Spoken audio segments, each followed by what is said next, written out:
तो चलिए शुरू करते हैं। जय श्री कृष्ण। श्रीमद् भगवत गीता चौथा अध्याय प्रारंभ।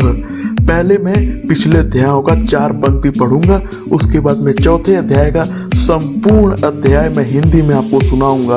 हे अर्जुन, संसार में है योग सदा प्रधान, योग नष्ट जब होत है प्रकट तब भगवान। योग मुझे प्यारा अधिक, योगी मेरा मित्र, जिसको सुख दुख सम सदा, तुल्य घाम व शीत।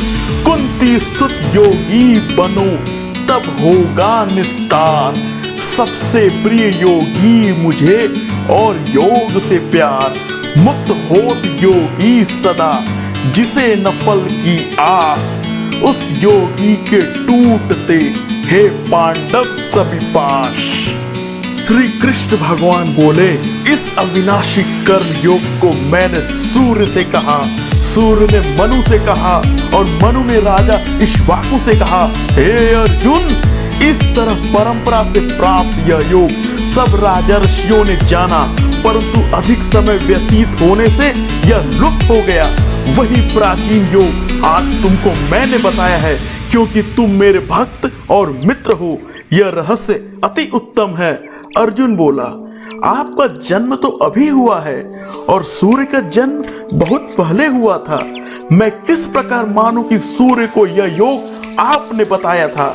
श्री कृष्ण भगवान बोले, हे अर्जुन, मेरे और तुम्हारे अनेक जन्म हो चुके हैं, मुझे वह याद है और तुम भूल गए हो। मैं अजन्मा, अविनाशी, संपूर्ण प्राणियों का स्वामी और अपना प्रकृति में स्थित हूँ तथा अपनी माया से जन्मता हूँ। हे भारत, जब जब धर्म की हानि होती है और अधर्म का प्राबल्य होता है, तब तब ही मैं जन्म लेता हूँ। साधुओं की रक्षा, पापियों का विनाश और धर्म की स्थापना के लिए प्रत्येक युग में जन्मता हूँ। जो मेरे इस अलौकिक जन्म और कर्म का तत्व जानता है, वह मृत्यु होने पर फिर जन्म नहीं लेता और मुझ में लीन हो जाता है। इस तरह मोह, भय और क्रोध को त्याग कर मुझ में भक्ति करके और मेरी शरणागति हो, बहुत से मनुष्य ज्ञान रूपी तप से पवित्र होकर मुझ में मिल गए हैं। जो जिस भाव से मेरी पूजा करता है, उसको मैं उसी प्रकार का फल देता हूँ। हे पार्थ, मनुष्य सब प्रकार से मेरे मार्ग का अनुसरण करते हैं, अर्थात चाहे जिस देव की सेवा करे वह मेरी ही सेवा है। मनुष्य लोक में कर्म सिद्धि की इच्छा करने वाले लोग देवताओं की पूजा करते हैं, क्योंकि इस लोक में कर्म की सिद्धि शीघ्र होती है। मैंने चारों वर्णों की सृष्टि उनके अपने अपने गुण और कर्मों से की है। सृष्टि का कर्ता मैं ही हूँ, तथापि मुझे अकर्ता विनाशी जानो।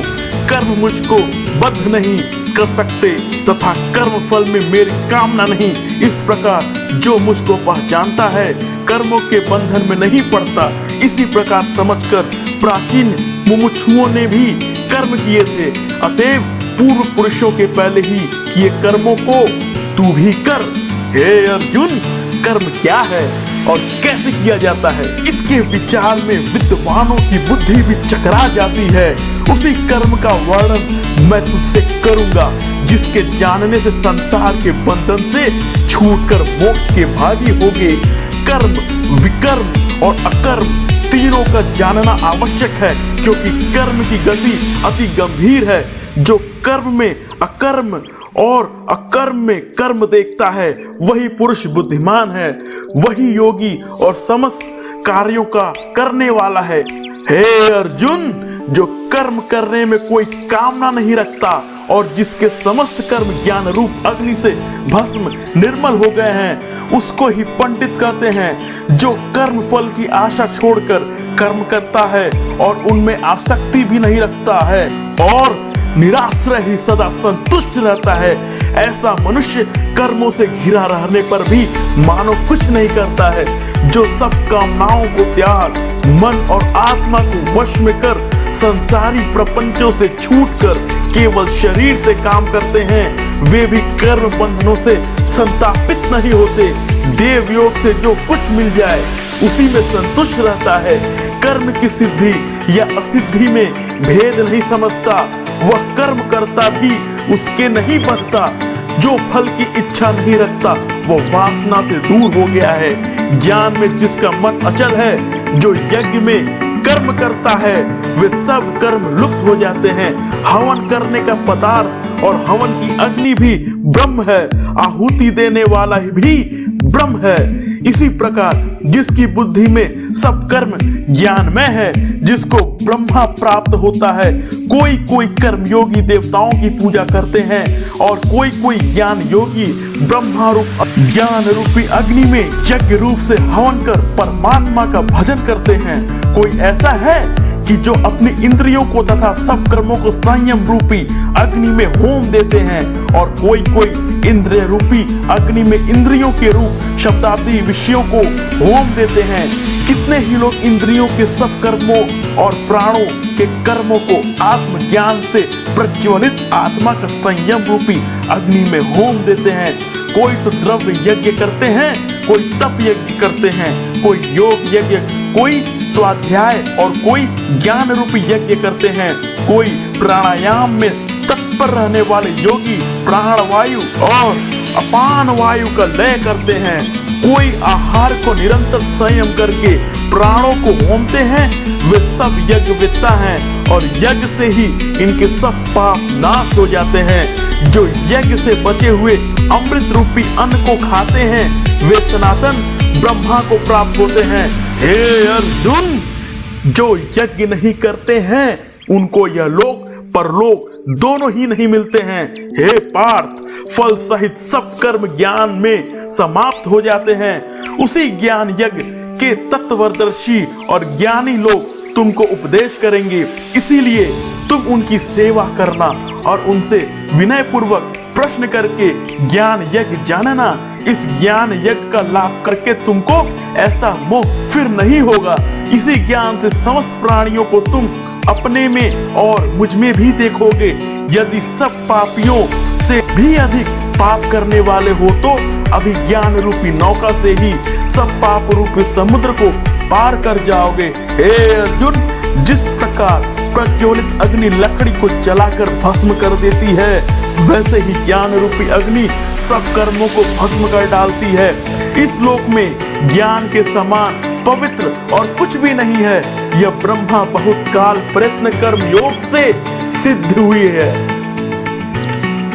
पुरुषों को स्वयं ही प्राप्त होता है। जो श्रद्धावान पुरुष इंद्रियों को जीतकर ब्रह्मा ज्ञान में लगा रहता है, वह ज्ञान को पाकर अल्प समय में ईश्वर रूपी शांति को पा जाता है।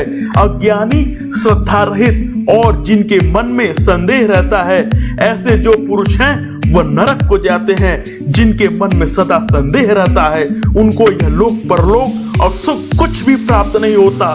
जिसने परमेश्वराधीन और निष्काम कर्म योग के आश्रय से कर्म बंधन त्याग दिए हैं और ज्ञान से जिसके सब संदेह दूर हो गए हैं, हे अर्जुन, उस आत्मज्ञानी पुरुष को कर्म बंधन नहीं होता।